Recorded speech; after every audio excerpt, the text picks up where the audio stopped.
이제 야곱이 집에서 형의 그 위협을 떠나서 아버지와 어머니의 형식적으로는 허락을 받아서 떠난 것처럼 보이지만 사실은 도망칩니다. 도망을 쳐서 외삼촌이 있는 집 하란이라는 곳으로 떠나서 가는데, 이때 떠났던 야곱의 나이가 70세 된 할아버지 정도의 나이였습니다. 아직 결혼하지 않았던, 참 이상한 것 같아요. 70이 됐는데 아직 결혼하지 않은. 그런데 라헬과 레아를 보면서 가슴이 설렜다는 이야기를 보면 70세 할아버지도 청춘일 수 있구나 생각이 듭니다. 70세 할아버지가 몸도 건강하지 않을 법한, 체력도 안 되는 이분이 브엘세바에서 하란까지, 그러니까 지도상으로 보면 저 아래쪽에 있는 곳이 여기가 브엘세바이고, 이집트 바로 위에 있는 곳이고, 여기가 지금 현재 이스라엘이라는 나라이고, 저 위에 지금 시리아가 있는 그쪽인 것 같습니다. 하란이라고 하는 것까지 거리상으로는 약 900km, 900km 정도 되는 거리고요. 우리로 치면 부산에서 평양을 지나서 함경북도 두만강이 있는 거리까지 차가 없는 그 시대에 걸어서 가야 되니까 약 한 달 넘게 밤낮으로 부지런히 가야만 갈 수 있는 거리입니다. 지금은 안전하기로도 하겠지만 당시에 강도, 그리고 광야에 있는 맹수들, 얼마나 무서운 일들이 많이 있었겠습니까? 한 달에 넘게 걸어야 도착할 수 있는 그 먼 거리를 형이 쫓아올까봐 두려워서 허겁지겁 도망가다가 한 2, 3일을 간 후에 베델이라고 하는 한 곳에 한 사막에 이 야곱이 유숙했다 이렇게 표현하고 있습니다. 노숙한 겁니다. 길거리에서 누워가지고, 길거리가 아니라 광야의 그 돌밭에서 누워가지고 이제 잠을 자게 되었습니다. 원래 야곱은 누군가하고 경쟁하는 것을 너무 좋아했고 또 즐겨했고, 그래서 그 경쟁에서 이겨야만 했고, 남들이 알 수 없는 인생의 큰 야망을 가지고 있는 사람이 이 야곱이었는데, 지금 아무도 없는 사막 한가운데, 더 이상 경쟁할 사람이 없는, 그래서 홀로 있는 그곳에 이 야곱은 있습니다. 이 구절을 읽으면서 저는 흘러간 옛 노래, 홀로 된다는 것은, 이런 노래가 생각이 났습니다.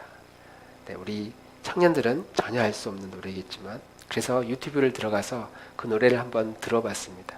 사람이 홀로 된다는 것은 참 슬프게 해. 맞아, 옛날에 이런 노래를 들었었지 라는 생각을 해봤습니다. 혼자 된다는 건 되게 두려운 일입니다. 언제 우리가 혼자가 되냐면, 남성들이 군대 들어갈 때 혼자가 돼요. 물론 요즘은 친구들이 같이 군대 가기 때문에 그것이 가져다주는 큰 위안이 있는데, 얼마나 두려웠으면 친구랑 같이 가도록 나라에서 정책을 만들어줬겠어요.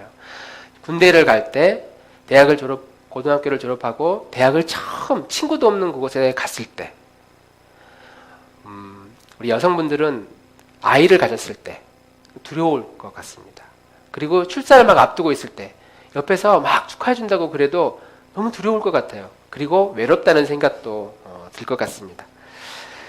취업을 해서 회사에 막 들어가서 아무것도 잘 모르는, 그리고 아는 사람도 없는 그런 마음도 두려운 마음이고, 가보지 않은 새로운 길을 걸어가는 개척하고 있는 사람들도 두려울 것 같습니다. 두려움은 스트레스를 주잖아요. 우리를 피곤하게 합니다. 야곱이 지금 한 번도 가보지 않은 이 새로운 길을, 아무도 경쟁할 사람이 없는 이 광야에서 길을 겁니다. 그런데 옆에 있는 딱 하나가 있었는데 뭐냐면, 마음속에 죄책감이 있어요. 지금 홀가분하게 여행을 가는 게 아니라 도망쳐 왔고, 자기 형을 속였고, 그래서 부모님을 떠나게 되었고, 한 번도 가보지 않은 수백 킬로미터가 넘는 친척 집으로 가고 있는 지금 이 순간, 야곱은 마음속에 죄책감이, 내가 왜 이랬을까? 그때 왜 형을 속였을까? 그냥 아무것도 하지 않고 가만히 있을 걸 왜 내가 사고를 쳤을까?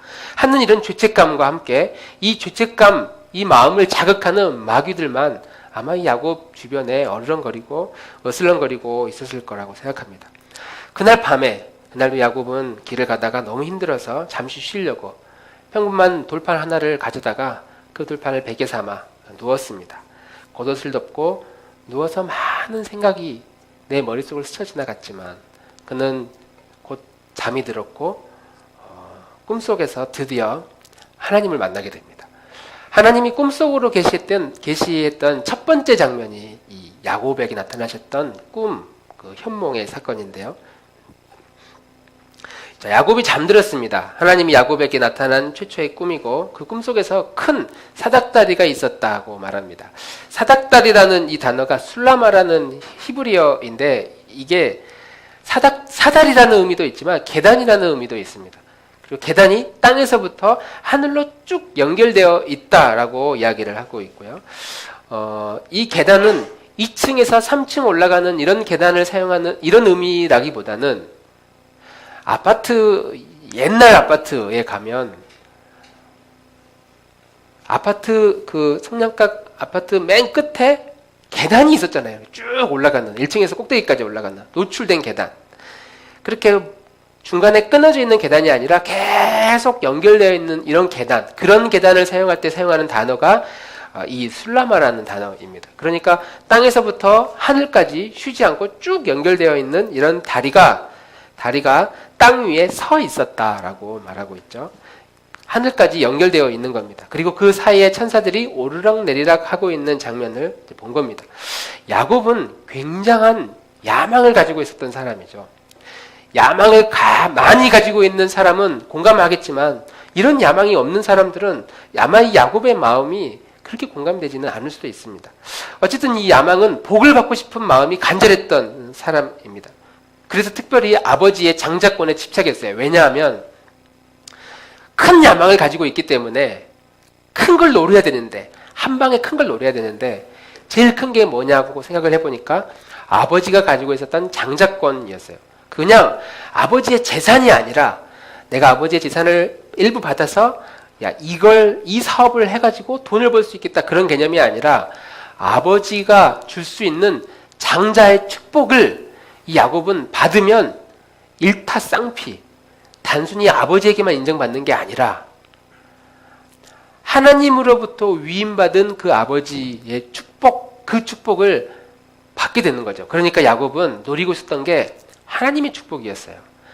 하나님의 축복만 내가 받을 수 있다면 야곱은 자기의 야망을 이룰 수 있는 아주 충분한 그런 근거를 마련하게 됐습니다. 마치 마태복음 13장에 천국은 마치 밭에 감추인 한 보화 같아서 사람이 이를 발견하여 기뻐하여 집으로 돌아가 모든 것을 다 팔아서 그 밭을 산 겁니다. 겉으로는 밭을 샀지만 사실은 밭 안에 숨겨진 보화를 산 것처럼 야곱은 아버지의 축복을 노려서 받았지만 사실 그 본심은 하나님에게 위임받은 하나님의 축복을 받고 싶었던 거죠. 할아버지에 대한 이야기, 또 아버지에 대한 이야기, 그들에게 하나님이 얼마나 큰 축복을 주셨는지에 대한 이야기를 듣고 자랐을 때 내가 그 축복을 받아야겠다 라는 그런 욕망과 그런 야망 때문에 하나님을 소유하고 싶은 그 마음으로 아버지를 속이고 이 장자권에 집착했던 것이었죠. 그런데 이제 이것을 이 집착한 것까지는 좋았는데 아버지를 속이는 거, 혁을 속였던 거, 이 모든 것들이 방법의 문제가 있었습니다. 그래서 지금 야곱은 현실이 어떤 현실이냐면 나이 70이 다 돼서 도망치는 도망자의 신세가 되었던 것이죠. 지금 야곱이 꿈을 꾸고 있는데 이 상황이 이런 거예요. 야곱이 꿈을 꾸고 있는데 야곱의 마음은 큰 야망을 가지고 있어요. 그리고 그 야망을 꿈꾸기 위해서 몇 번 사고를 쳤는데 현실이 뭐냐면 그 야망 때문에 도망자의 신세가 됐습니다. 가족을 떠나게 됐고 내 옆에 아무도 없는 외로운 상태가 됐어요. 이게 지금 땅에서 누워있는 야곱의 상태입니다. 그런데 이 계단을 타고 쭉 올라가면 그곳에 누가 있냐면 하나님이 계신 거예요. 하나님은 야곱이 제일 만나고 싶었던 사람이에요. 자기가 가질 수 있는 가장 큰 축복을 내려줄 수 있는 분이 지금 이 계단 끝에 저쪽에 있어요. 나는 이곳에서 너무 외롭고 고통스러운 상태로 살고 있는데 이 계단의 끝에 하나님이 계시고 자기가 그렇게 만나고 싶었던 그 하나님이 그곳에 계시고 천사들이 그 사이를 왔다 갔다 하고 있는 겁니다.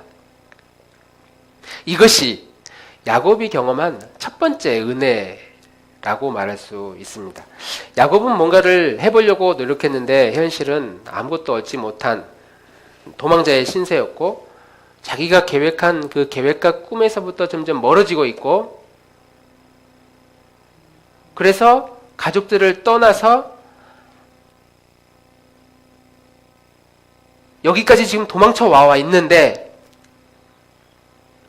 내 곁에는 아무도 없는데 하나님이 거기에 사다리를 놔주신 거예요. 계단을 놔주시는 겁니다. 나는 도망자의 신세로 빈 털터리의 모습으로 춥고 배고프고 외로운 상태인데 하나님이 여기까지 다리를 놔주시는구나 라는 사실을 야곱이 깨달은 것이죠. 구약 성경의 요나 이야기 아마 알 겁니다. 하나님이 요나에게 니느웨로 가서 복음을 전하고 그 성이 무너질 것이라고 회개하라고, 그래서 돌이키도록 이렇게 명령을 내리자 이 요나가 니느웨로 가지 않고 다시스로 가는 배를 타고 도망을 칩니다. 왜 도망을 쳐요? 나는 하나님의 명령을 따르고 싶지 않아. 그래서 거절했던 그런 의미를 넘어서 그때 당시에 신은 그 신이 지배하는 나름대로의 영역이 있었어요. 그 공간이 있었습니다.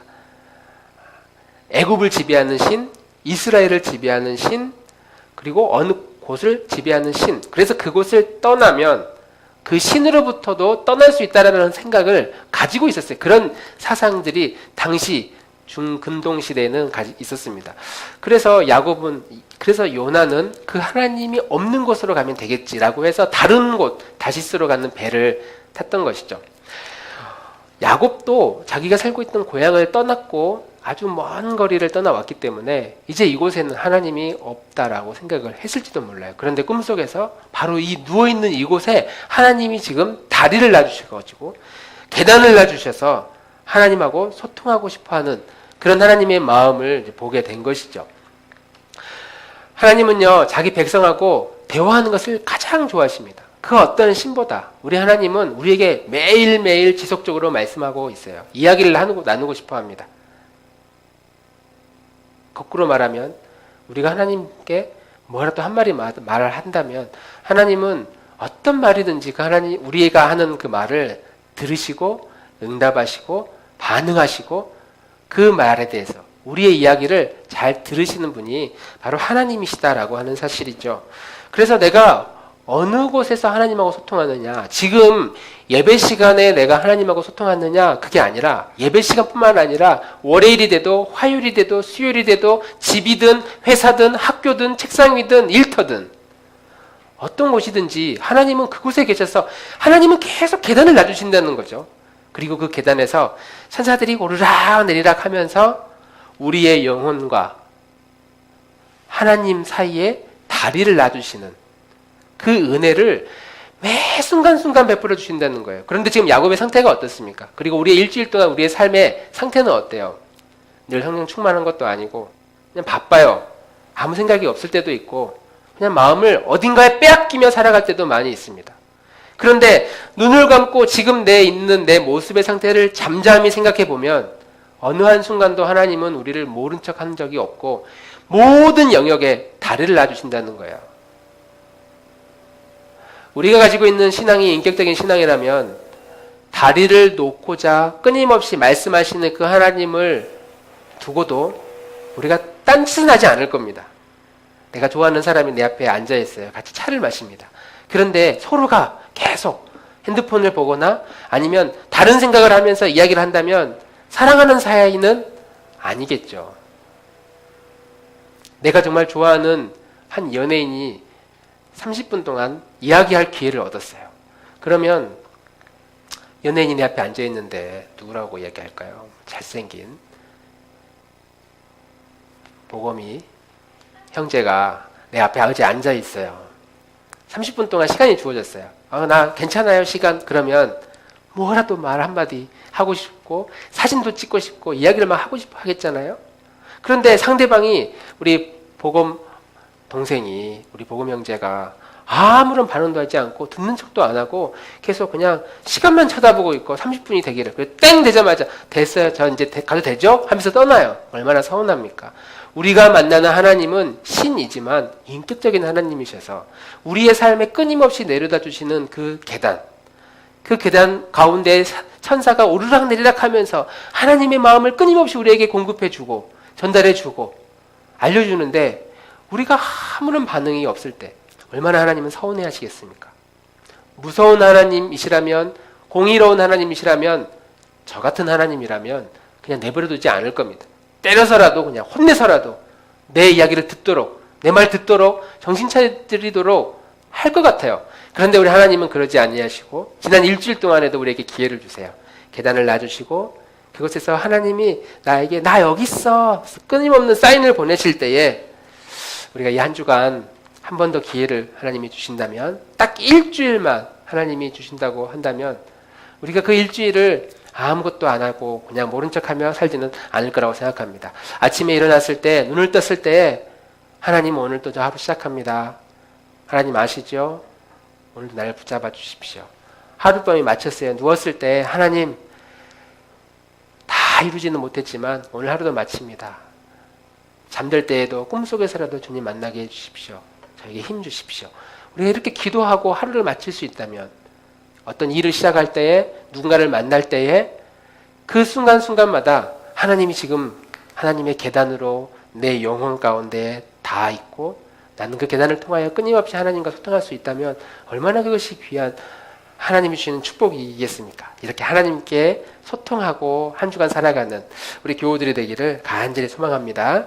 두 번째, 꿈속에서 이제 음성이 들립니다. 13절에서 15절까지 우리 한번 읽어보겠습니다. 13절에서 15절 시작. 또 본즉 여호와께서 그 위에 서서 이르시되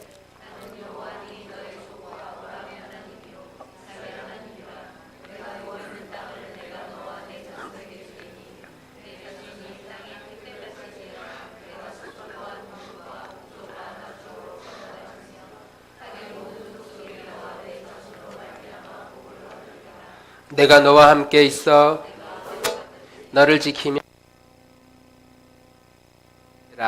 내가 내게 허락한 것을 다 이루기까지 너를 떠나지 아니하리라 하신지라. 아멘. 우리 꿈속에서 혹시 복권 당첨돼 본 적이 있으신가요? 그런 분 혹시 있으세요? 없으시군요. 돼지 꿈을 꾸신 적은 있으신가요? 네, 요즘은 돼지 꿈 뭐 그냥 그럴 수 있으니까. 꿈속에서 좋은 일이 생기면 아침에 눈을 뜰 때 기분이 어떤가요? 기분이 좋아요. 꿈속에서 좋은 경험을 해도 기분이 좋은데 야곱에게 이 꿈은 완전 대박이죠. 로또 맞은 거예요. 꿈속에서 하나님이 나타나셨는데 아주 섬세하고 구체적으로, 만약 내가 누구인지, 야 너 내가 누군지 아니? 아브라함의 하나님, 너의 할아버지 아브라함의 하나님, 너의 아버지 이삭의 하나님이다. 내가 너와 너의 모든 자손들에게 눈에 보이는 이 모든 땅을 주겠다. 그리고 너의 자손들은 이 땅의 모래처럼, 티끌처럼 자손들을 많이 주겠다. 동서남북으로 퍼지게 해주겠다. 그리고 마지막으로 중요한 약속. 그래서 내가 이것이 이루어질 때까지 내가 너를 절대 떠나지 않을 것이고, 그리고 너가 지금 어딘가를 향해 떠나고 있지만 반드시 이 땅으로 돌아오게 할 것이고, 이 일이 다 이룰 때까지 내가 너를 떠나지 않을 거다. 완전 로또 맞은 대박 축복 꿈이죠.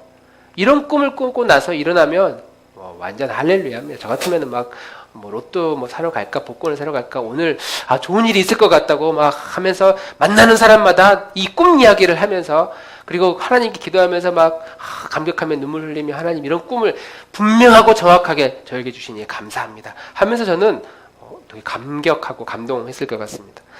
야곱은 성향이 뭔가를 이루기 위해서 항상 액션을 취했던 사람이에요. 계획이 있고 야망을 이루기 위해서 그 액션, 속이거나 아니면 빼앗거나 사기를 치거나, 그래서 어떻게든 저것을 손에 쥐어야만 속이 풀리는 사람이었는데, 그런데 오늘 이 꿈의 이야기를 자세히 들여다보면 하나님이 야곱에게 조건을 걸지 않아요.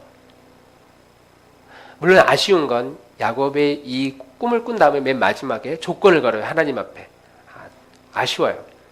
어쨌든 지금 이 꿈을 꿀 때 하나님은 야곱에게 아무런 조건, 아무런 단서를 구하지 않습니다. 오히려 이렇게 이야기하는 것 같아요. 야곱아, 내가 너에게 이런 복을 줄게. 내가 너와 이렇게 함께 할게. 이 땅을 다 줄게. 너의 모든 기도의 제목, 그 야망을 내가 이루어 줄게. 그리고 너는 이 일이 이루어질 때까지 아무것도 하지 않아도 돼. 내가 다 책임져 줄 거야. 너는 아무것도 하지 않아. 너가 애쓰지 않고 액션을 취하지 않아도 내가 너에게 모든 주고자 하는 이 축복을 이룰 때까지 내가 함께 할게 라는 이야기를 하고 있는 것이죠. 이 사건이 야곱이 하나님에 대한 믿음, 아브라함이 가지고 있었던 믿음이 아니고 그의 아버지 이삭이 가지고 있었던 믿음이 아니라 그의 아들 야곱이 야곱의 하나님에 대한 믿음을 갖게 된, 그리고 이 믿음의 세계에 눈을 뜨게 된 놀라운 사건이었습니다. 그동안 야곱은 자기가 생각한 자신의 삶이 있었어요. 뭔지는 모르지만 내가 아버지에게 상속을 받아 부자가 되겠다, 돈을 많이 벌겠다, 이런 게 아니라 하나님이 가지고 있는 축복을 내가 받고 싶다, 이런 막연한 희미한 그런 야망을 가지고 있었습니다. 그래서 그걸 이루기 위해서 아버지를 속이면서까지, 형을 속이면서까지 장자의 축복을 얻으려고 그동안 애썼어요. 그렇게 애썼는데 그 애쓴 것과 상관없이 하나님이 갑자기 축복을 주시는데 자손도 주고 땅도 주고 다른 민족을 품는 지도자도 만들어주겠다는 이 놀라운 로또 같은 축복을 주신다는 것이죠. 그리고 거기에 더 놀라운 건 아무런 조건이 붙지 않는다는 것. 너는 아무것도 하지 않아도 된다. 너의 인생은 내가 책임진다. 너가 책임지는 게 아니야. 내가 책임진다라고 하나님 야곱에게 말씀해 주시는 것이죠. 우리는 이러한 맥락의 이야기들을 성경에서 복음이라고 이야기합니다. 굿뉴스, 좋은 소식. 지금 야곱이 꾼 꿈이 너무 좋은 소식이었어요. 내가 아무것도 하지 않아도 되는구나. 하나님이 주시겠다고 약속하셨고 그 일을 이루겠다고 지금 선언하고 선포하고 있는구나. 야곱이 경험한 이 놀라운 복음을 오늘 우리는 선명하고 분명한 복음으로 믿고 그 복음을 받고 그 복음 때문에 이렇게 모여서 하나님을 예배하고 있는 줄 믿습니다. 할렐루야. 이 복음 이야기를 이 땅에 오신 예수님이 가장 먼저 했던 그 사람이 누구였냐면 예수님이 나다나엘을 부를 때 이런 장면이 있습니다. 처음에 제자 빌립을 불러요. 그리고 빌립이 예수님을 만나면서 이분이 메시아구나라는 사실을 압니다. 그리고 이 빌립이 자기 친구인 나다나엘에게 가서 내가 율법과 선지자에서 말한 그 선지자를 내가 만났다라고 이야기를 하니까 이 나다나엘이 무슨 소리냐고, 말도 안 된다고, 나사렛에서 무슨 선한 것이 날 수 있겠냐고 그렇게 이야기를 하죠. 나사렛은 오늘날에 나 치면 오목천동 정도인 것 같아요. 수원 시민 아니면 서울특별 시민이 뭔가를 막 하고 있는데 오목천동에서 사는 20대 되는 어느 청년이 이번에 서울대 의대를 아니야 너무 낮아요. 노벨상을 받게 된 한 청년, 20대 청년이 이번에 나올 것 같다고, 아직 나온 건 아닌데 나올 것 같다고 막 그러니까 주변의 사람들이 다 코웃음. 야, 오목천동, 수원시도 아니고 저기 끝에 있는 그 동네에서 무슨 그런 사람들이 나올 수 있겠냐고 할 정도로 아직 일어나지 않은 일에 대해서 별로 기대하지 않는 것처럼 나다나엘은 예수님에 대해서 그런 이야기를 했어요. 왜 이런 말을 하게 됐냐면 빌립은 메시아를 만난 다음에 이 친구를 찾아간 이유가 있어요. 이 친구는, 이 나다나엘은 메시아를 기다리고 있는 사람이었거든요. 무화과 나무 밑에서 그 나무 그늘 아래에서 무릎 꿇고 이 비현실적인 고통 가운데 살아가는 이 세상을 구원해 줄 메시아가 필요합니다. 이 이스라엘 민족을 다시 회복시켜 줄 그 메시아가, 선지자가 필요합니다. 그렇게 하나님께 간절히 기도하고 있었던 사람이에요. 그랬기 때문에 메시아 이야기를 꺼냈을 때 나사렛 그런 데서는 나오지 않을 거야 라고 이야기를 했고, 실제로 예수님이 나다나엘을 보았을 때 제일 먼저 했던 이야기가 무엇이냐면 너는 참 이스라엘 사람이고 너 마음에 간사한 것이 없다. 어떻게 저를 아십니까? 너가 무화과 나무 아래 있을 때 내가 다 봤다. 나다나엘이 지금 무엇을 기다리고 있는지를 예수님은 이미 다 보았다라고 이야기를 하고 있는 겁니다. 우리 요한복음 1장에 있는 말씀인데 같이 한번 읽어볼까요? 47절, 48절 시작. 예수께서 나다나엘이 자기에게 오시는 것을 보시고 그소에 간사한 것이 없도다. 나다나엘이 이르되 어떻게 나를 아시나이까? 예수께서 대답하여 이르시되 빌립이 너를 부르기 전에 내가 무화과 나무 아래에 있을 때에 내가 보았노라. 아멘. 무화과 나무 아래에서 그는 열심히 기도하고 있었어요. 그리고 나다나엘뿐만 아니라 당시 유대인들, 기도 좀 한다고 하는 유대인들은 이런 큰 나무 그늘 아래에서 자기만의 아지트를 만들어 놓고 1시간, 2시간 하루 종일 기도하는 그런 삶을 살았습니다. 자신의 번영을 위해서 기도하는 사람도 있었겠지만 나다나엘이 그의 마음속에 간사함이 없이 정말 순전한 마음으로 이 비참한 우리 민족을, 우리의 자신을, 우리 가정을, 이 나라를 살려달라고 간절하게 하나님께 기도하는 그 마음을 예수님이 본 거예요. 그래서 그 마음을 이야기할 때 이 나다나엘이 하나님께 당신은 하나님의 아들이요 이스라엘의 임금입니다 라는 믿음의 고백을, 베드로보다 더 앞선 이 믿음의 고백을 하게 된 것이죠. 자기의 속마음을 다 알아버린 그분을 메시아라고 그 순간 인정할 수밖에 없다는 겁니다. 이 나다나엘은 다른 성경, 다른 본문에는 바돌로메라는 이름으로 나와요. 그래서 우리가 예수님의 12제자 중에 바돌로메라는 제자가 바로 이 나다나엘이라고 할 거라고 만학자들은 이야기를 합니다.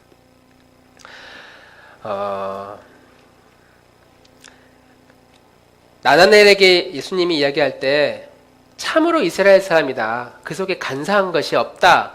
라고 하면서 나다나엘이 간사함이 없는 참 이스라엘 사람이다. 라고 이야기할 때 우리는 간사하다라는 이름을 가진 한 인물에 대한 이야기를 지금 계속 나누고 있습니다. 야곱이 발꿈치를 잡다, 속이다, 누군가의 발목을 잡다. 그래서 술수를 쓰다라는 이름의 의미, 간사한 사람이죠. 그런데 이렇게 간사했던 야곱이 하나님 이름을 바꾸어 주셔서 이스라엘이라는 이름으로 바꾸어 주셔요. 우리 처음 야곱 이야기를 나누었을 때 우리 영상의 그 애니메이션 노래가 혹시 기억나는지 모르겠습니다. 야곱이 이스라엘로 변하는 이야기다. 야곱이 이스라엘로 변하는 이야기다. 오늘 우리는 간사했던 한 사람 야곱이 이스라엘이라고 하는 이 사람의 이름으로 바뀌는 그 이야기를 우리는 나누고 있습니다. 그런데 이 간사한 이 야곱이 나중에 이스라엘로 바뀌었다라는 것을 나다나엘은 잘 알고 있었는데 예수님이 나다나엘에게 그 말을 한 거예요. 원래 인간은 간사한 존재다. 원래 인간은 속이는 존재다. 너도 마찬가지였다. 우리 모든 인간은 그렇게 속이는 존재였는데 이렇게 간사한 야곱을, 속이는 자를 이스라엘로 바꾸어 주온 그 근거가, 그 힘이, 그 이유가 무엇이었느냐. 오늘 야곱이 꿈속에서 경험한 그 하나님, 아무 조건 없이 내가 너에게 이거 다 줄게 라고 약속해 줬던 복음이 야곱에게 주어졌던 것처럼 오늘 이 나다나엘에게 하신 그 이야기도 하나님의 은혜로 간사했던 야곱이, 간사했던 우리 인류가 이스라엘로 바뀌어진 것처럼 너도 지금 이렇게 살고 있는 존재하는 그 이유가 하나님의 은혜다. 하나님의 은혜로 간사했던 사람이었지만 너가 지금은 이스라엘이지 않느냐, 하나님의 은혜이지 않느냐 라고 하나님은 나다나엘에게 이야기를 하고 있습니다. 그때 이렇게 이야기를 하죠. 당신은 하나님의 아들이시여 이스라엘의 임금님입니다. 이런 고백을 할 때 51절에 이렇게 이야기를 합니다. 50절, 51절 우리 다 같이 한번 보겠습니다. 시작. 예수께서 대답하여 이르시되 내가 너를 무화과 나무 아래에서 보았다 함으로 믿느냐? 또 이르시되 진실로 진실로 너희에게 이르노니 하늘이 열리고 하나님의 사자들이 인자 위에 오르락내리락 하는 것을 보리라 하시니라.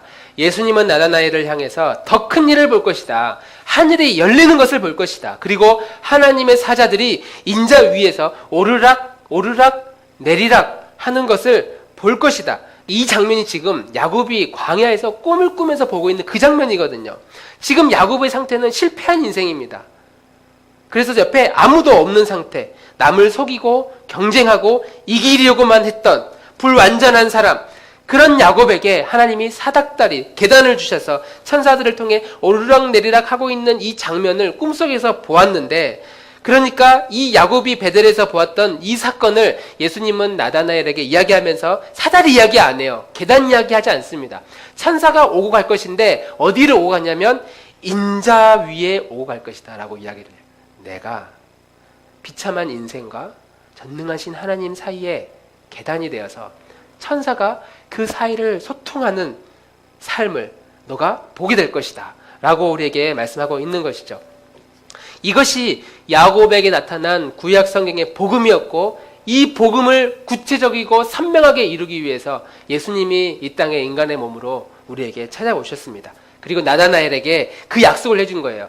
너가 그동안 구약 성경의 가르침을 가지고 야곱이 간사한 그가 참 이스라엘로 바뀌어가는 것을 은혜로 여겼던 것처럼, 그런 불완전한 복음을 받았지만 이제 너는 분명하고 선명하게 확실하게 이보다 더 큰 일들을 보게 될 것이다 라고 말씀하고 있는 것이죠. 그 분이 바로 그 인자가 인자 위를 천사가 오고 가는 그 장면들을 너가 보게 될 것이다 라고 이야기를 합니다. 야곱은 이 은혜의 꿈을 깨자마자 하나님께 이렇게 고백합니다. 야곱이 잠이 깨어 이르되 여호와께서 과연 여기 계시거늘 내가 알지 못하였도다. 이에 두려워하여 이르되 두렵도다 이곳이여 이것은 다름 아닌 하나님의 집이요 있는 하늘의 문이로다 하고 두 가지를 경험했는데 첫 번째는 두려움을 느꼈어요. 두렵도다 이곳이요. 이곳이 두려운 존재, 두려운 상황을 만나게 된 겁니다. 두 번째, 이곳이 그 두려운 곳이 하나님의 집이고 하늘로 통하는 문이었구나라는 것을 깨닫게 되죠. 야곱은 하나님께서 복음을 주셨지만 이 복음을 불완전하고 선명하게 이해하지를 못했어요. 그래서 두려운 마음을 가졌습니다. 구약시대에 나타난 복음은 실제로 선명한 복음은 아니었어요. 희미한 복음, 안개와 같은 복음. 그래서 이 복음을 정확하게 깨닫기 위해서 많은 시간들이 필요했어요. 모세는요, 광야에서 40년 동안 홀로 양을 치며 목동 생활을 하며 목자로서 자기의 세월을 허비하고 80세가 되었을 때에 부름을 받습니다. 다윗은 광야에서 21년을 쫓겨다니는 생활을 살았고요. 요셉은 13년이 지나서야 겨우 한 나라의 총리가 되어서 하나님의 뜻을 펼치는 그런 일들을 경험하게 됩니다. 오늘 도망치는 이 야곱도 이 순간에 하나님의 복음을 만났지만 이것이 무슨 의미인지를 알지 못해요. 그래서 무려 30몇 년의 긴 세월을 고향에서 떠나 타지에서 고생하며 고향으로 돌아갈 때까지 이 복음의 의미를 정확하게 깨닫지 못합니다. 그래서 야곱은 이렇게 놀라운 사실을 발견했음에도 불구하고 두려운 마음을 가졌어요. 두렵도다. 하나님의 축복이 너무 과분하고 놀랍기는 한데 아직 야곱이 이것을 소화하기에는 과분한 상태, 아직 반응할 수 없는 상태, 준비가 되지 않은 상태. 만약에 거꾸로 야곱이 천사가 오르락 내리락 하는 그 계단을 보면서 하나님이 바로 이런 분이시구나. 야, 이게 놀라운 은혜다. 내가 할 수 있는 것이 아무것도 없고 내가 할 이유도 없고 하나님께서 다 책임져 주시는구나라는 사실을 알았다면 이런 두려운 마음은 없었을 겁니다. 그리고 야, 여기가 하나님의 전이구나. 바로 이곳이 하늘로 통하는 문이구나. 내가 살고 있는 내 삶의 모든 현장이 하나님께 나아가는 통로가 될 수 있구나라고 고백하면서 그것과 함께 무엇을 했냐면 내 비참한 내 모습을 하나님께 고백했을 겁니다. 하나님, 제가 지금 도망자의 신세입니다. 하나님, 내 주변에 아무도 없습니다. 내 신세는 너무 비참하고 너무나 고통스러운 상황입니다. 나는 그동안 형을 속이기 위해서, 아버지를 속이기 위해서 경쟁하려고 했던 내 모든 교만함들, 내 모든 자만심, 이 모든 것들에 대해서 즉각적으로 하나님께 회개했을 겁니다. 그런데 야곱은 이 순간 이런 자신의 죄에 대한, 자신의 모습에 대한, 실체에 대한 상황을 하나님께 고백하지 않고 언제 하나님께 회개합니까?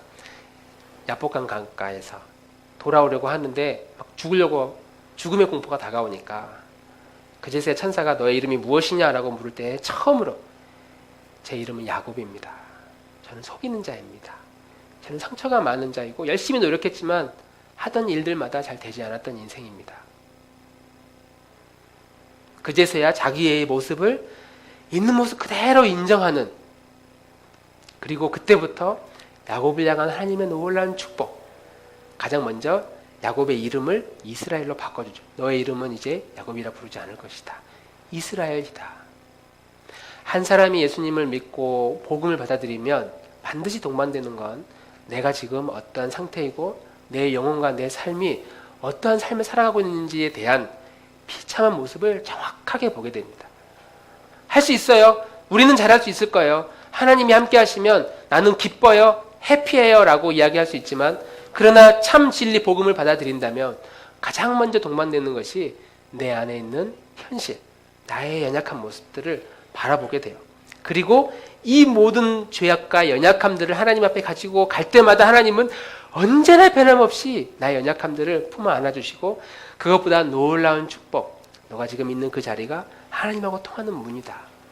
인자를 통해서, 그리스도를 통해서 너가 하나님께로 나아갈 수 있다. 우리가 하나님께 담대히 나아갈 수 있다라는 약속을 복음은 하고 있다라고 하는 것입니다. 우리 어제 청년들하고 모임을 하면서요, 우리 인간이 과연 행복할 수 있느냐, 그 이야기를 지금 3주 동안 했거든요. 결론은 뭐냐? 인간이 과연 행복할 수 있습니까? 어떻게 하면 행복할 수 있을까요? 여러 가지 이야기를 나누다가 결론은 우리 행복할 수 없다. 이 땅에서는 어떤 행복도 참 행복으로 다가올 수 없다. 왜냐하면 이 세상은 죄가 여전히 관영한 곳이고, 마지막에 이 죄를 피해서 죄가 주던 고통을 여기저기 피해 다니다가 마지막에 결정적으로 죽음이라는 공포 앞에 서면 우리는 이 공포를 피할 수 없기 때문이죠.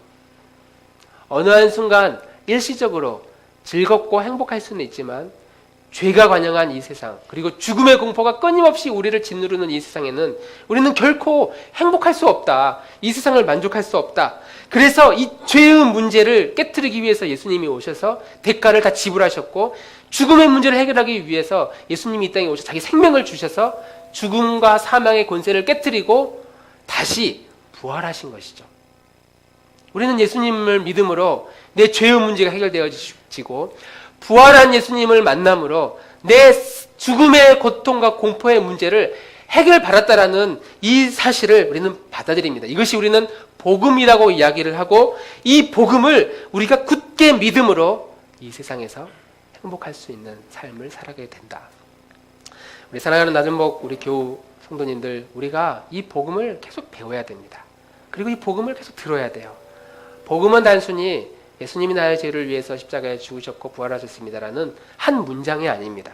이 문장 안에 숨겨진 복음이 가지고 있는 가치, 감동, 놀라운 일들을, 놀라운 현실들, 하나님의 임재하심들을 우리가 경험할 때에 우리는 끊임없이 이 복음을 읽고 복음을 묵상하고 복음의 삶을 살아내고 사람들에게 이 복음을 전하는 것으로, 이 전할 수만 있다면 우리는 이 죽음과 죄가 가져다주는 공포, 그리고 야곱이 지금 꿈을 꾸고 나서 느꼈던 이 두려움, 두렵다, 사는 게 힘들다, 사는 게 버겁다 하는 내 삶을 짓누르는 모든 무거운 짐으로부터 자유할 수 있고, 마지막 날 주님이 오는 그날을 소망하면서 이 땅을 복음의 풍성한 은혜를 누리며 살아갈 수 있는 줄 믿습니다. 우리 낮은목 교우 여러분들이 우리 함께 이 복음의 길로 나아가서 복음의 풍성한 은혜를 맛보며 살아가는 우리 교우들이 되기를 주님의 이름으로 축원합니다.